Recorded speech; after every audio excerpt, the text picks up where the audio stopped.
Je crois que c'est surtout au père Pierre Latuyère que nous allons passer la parole. Ceci dit, Frédéric, une personne demande les références du texte, des textes que tu as lus, si tu peux les mettre dans le chat, dans la discussion, ça serait très bien, Frédéric. Merci, merci à toi. Père Pierre Latuyère, c'est à vous maintenant, donc si vous pouvez Oui. activer votre micro, c'est parfait. Eh bien, nous vous écoutons. Eh bien, bonjour à toutes et à tous, et merci pour ces textes qui introduisent tout à fait, à mon avis, à entrer dans une meilleure compréhension pour nous tous du baptême, qui reste une réalité difficile à saisir, heureusement. Du point de vue catholique, je veux dire que nous avons un problème qui est que très facilement, dans notre imaginaire, nous pouvons penser que nous sommes arrivés à une position de synthèse absolument universelle. Qui n'entend pas? Ça va? Donc, mon idée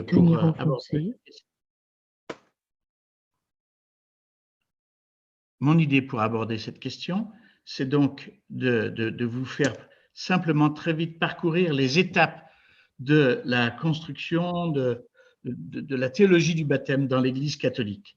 J'ai fait un papier que vous pouvez avoir par ailleurs et qui est plus complet. Là, je suis obligé, puisque j'ai moins de temps, de ramasser tout ça dans quelques étapes. Donc, je vais schématiser donc, cette élaboration des spécificités catholiques en 4 étapes.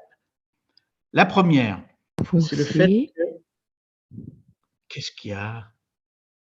Il y a quelqu'un qui parle en même temps. Oui, alors il y a Sœur Bénédicte qui remet tout le temps le son et j'ai beau la désactiver en permanence. Sœur Bénédicte, il faudrait cesser peut-être de toucher au son de votre ordinateur. Merci, mais c'est assez pénible dans le… Alors, je relève 4 étapes dans cette élaboration des spécificités catholiques.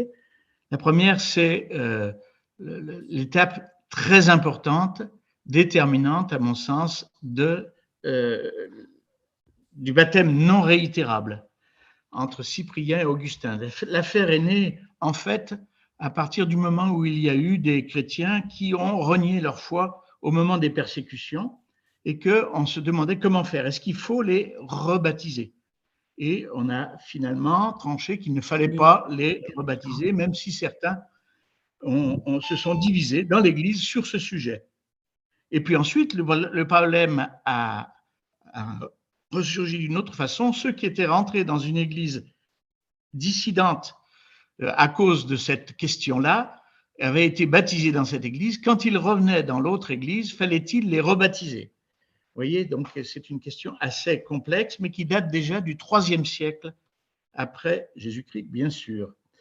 Il va y avoir une dispute entre Saint Cyprien et le pape Étienne, et le pape Étienne va dire qu'il suffisait d'une simple imposition des mains au nom de la dimension christologique du baptême.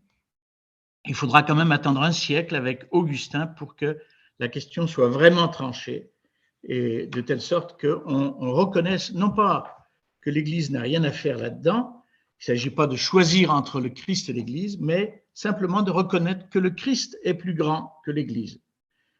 Et Augustin exprimera ceci avec son sens de la formule: que ce soit Pierre qui baptise, c'est le Christ qui baptise, que ce soit Paul qui baptise, c'est lui qui baptise, que ce soit Judas qui baptise, c'est lui qui baptise, le Christ. Donc, je trouve que ce premier point est un élément déterminant parce que c'est un élément théologique sur lequel le dialogue écuménique va évidemment se fonder essentiellement. Deuxième chose qui va marquer le point de vue des catholiques, c'est le fait que les sacrements de l'initiation, c'est-à-dire baptême, confirmation, Eucharistie, dans cet ordre-là, qui étaient donnés à ce moment-là ensemble dans la nuit de Pâques, puis dans la nuit de Pentecôte aussi, puis après les dimanches, on a abandonné ce système-là des sacrements de l'initiation, tous donnés en un seul, en Occident. En Occident, je dis bien. Parce qu'on l'a beaucoup gardé, mais là, Jean en parlera tout à l'heure. Et cette initiation qui avait été pensée au départ pour des adultes est devenue, en fait, dans le cadre d'une chrétienté,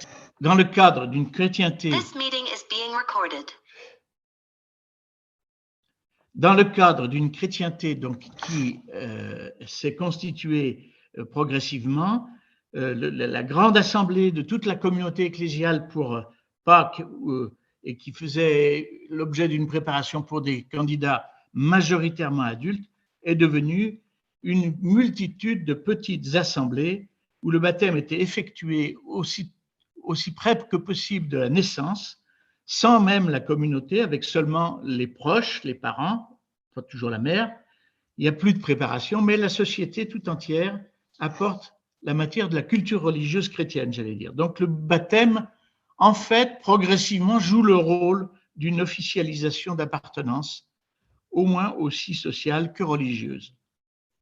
Cela retentit bien sûr sur le rite lui-même, puisque on est passé, comme je vous le dis, d'une célébration communautaire à des célébrations familiales. Dans la liturgie romaine, on est même arrivé à faire un rituel de baptême où il n'y a plus guère que les enfants qui sont baptisés. Mais pour eux, du coup, on a supprimé toute liturgie de la parole pendant le baptême et on a gardé les exorcismes, par contre, du temps de carême, qui ont été tous rassemblés au début de la célébration. C'est ce qu'on trouve dans le rituel de 1615, qui sera utilisé jusqu'à Vatican II et qu'il est encore dans nos groupes traditionnalistes. Nous avons, à partir de cela, étalé l'initiation dans le temps, c'est-à-dire que le baptême a été, à cette occasion-là, séparé de la confirmation et de l'Eucharistie. Et c'est une chose, un point de tension avec nos églises d'Orient qui est important, y compris aujourd'hui. La confirmation, puisque le baptême était devenu une célébration presque familiale, la confirmation avait comme fonction de redonner cette dimension ecclésiale à travers la venue de l'évêque. Le problème, c'est que l'évêque est souvent un peu loin et qu'il vient pas très très souvent, et que ce qui va être beaucoup plus important dans l'esprit des gens, ça va être la communion, le troisième sacrement de l'initiation. Et c'est tellement, cette relativisation du sacrement de la confirmation va être telle que le pape Pie X, en 1910, va même encourager la communion des petits-enfants avant même la confirmation, c'est-à-dire qu'on voit bien que la logique de l'initiation a elle-même été abandonnée à cette occasion-là. Autre élément qui va beaucoup jouer, c'est le troisième élément qui compte à mon sens, c'est la définition du septénaire, c'est-à-dire du fait qu'il y a 7 sacrements. C'est un débat qui va occuper une partie du Moyen-Âge, pas tout le Moyen-Âge, mais toute une partie du Moyen-Âge. Parce que dans ce travail-là, on essaye de définir qu'est-ce que c'est qu'un sacrement, qu'est-ce qu'il faut pour qu'il y ait un sacrement, un acte de Dieu signifiant, comme dit ça, ou bien, comme dit saint Augustin, une parole qui se visibilise, parole avec un grand P, bien sûr. Là, cet effort part de l'idée, pour définir 7 sacrements, il part de la conviction que Dieu ne cesse de nous donner des signes et qu'en même temps, on ne peut pas sans danger tout prendre pour signe de Dieu. Donc, il faut dire la multiplicité et en même temps l'unicité même de Dieu, même en se référant à tout ça. Alors, il y a des tas de listes de sacrements qui vont apparaître dès le début du XIIe siècle et évidemment, elles commencent toutes par le baptême. Mais après, ça varie beaucoup. Ce qui est frappant, c'est de voir qu'en fait, tout l'ensemble de ces sacrements va être orienté autour de l'Eucharistie et non pas autour du baptême. C'est assez significatif quand même de ce monde de chrétienté où le rassemblement social premier est la messe du dimanche, avec évidemment l'inscription dans les commandements de l'Église au XVe siècle de l'obligation de participer à la messe chaque dimanche. C'est vraiment un contrôle social qui se met en place à ce moment-là. Et il sera combattu, en tout cas battu en brèche, par les divisions de la chrétienté qui ont commencé bien avant la réforme protestante, mais avec la réforme protestante, on a évidemment trouvé une mise en cause très très forte. Le septénaire n'est pas accepté ni par Luther ni par Calvin, et même si Luther hésite un peu à mettre la pénitence dans les sacrements, Calvin hésite un peu à mettre l'ordre dans les sacrements, mais seul le baptême et l'Eucharistie sont à terme considérés comme sacrements dans les églises issues de la Réforme. Bien évidemment, le Concile de Trente va réaborder cette question des sacrements en général et va réaffirmer le septénaire des sacrements avec force, tout en disant que tous les sacrements n'ont pas une égale dignité. Les plus importants, c'est le baptême et l'Eucharistie. Voilà. En redisant que le baptême est valide, même donné par des hérétiques au nom du Père, du Fils et du Saint-Esprit, avec l'intention de faire ce que fait l'Église, ce qui va être amené à beaucoup de discussions, je peux vous dire, jusqu'au XXe siècle. La confirmation, le Concile de Trente n'en dit pas grand-chose. Vatican II va réévaluer tout cela et va permettre en fait de reprendre la notion de sacrement dans le cadre de l'Église elle-même comme sacrement. Et il va y avoir surtout deux grandes innovations, la réactivation du catéchuménat, et là c'est quelque chose qui a beaucoup marqué l'après-concile, et puis quelques modifications aussi liturgiques.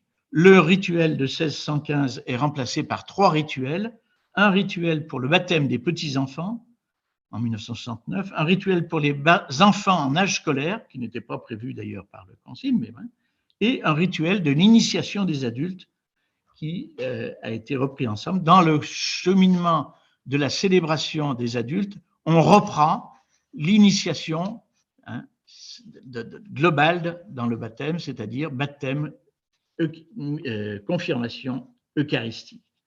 Très significatif, c'est les paroles de l'onction baptismale qui vont être prononcées juste après le geste de l'eau. Le Dieu Tout-Puissant, Père de Jésus le Christ, notre Seigneur, vous a fait renaître de l'eau, de l'Esprit Saint et vous a donné le pardon de tous vos péchés. Vous faites partie de son peuple. Il vous marque de l'huile du salut afin que vous demeuriez membres du Christ, prêtre, prophète et roi pour la vie éternelle. Ainsi est soulignée la dignité baptismale de chaque membre de l'Église. J'avais prévu, et vous pourrez trouver dans mon texte, les échos des dialogues que l'Église catholique a tenus avec les orthodoxes, les baptistes, les réformés, et avec aussi le Conseil écuménique des Églises dans baptême, Eucharistie, ministère, et les réponses que l'Église a faites à ce document. Mais je n'ai pas le temps de les développer puisque nous sommes très très bons. Je donne simplement que les questions qui ont été abordées dans ces dialogues restent des questions très actuelles à l'intérieur même, je trouve, de l'Église catholique romaine. Voilà.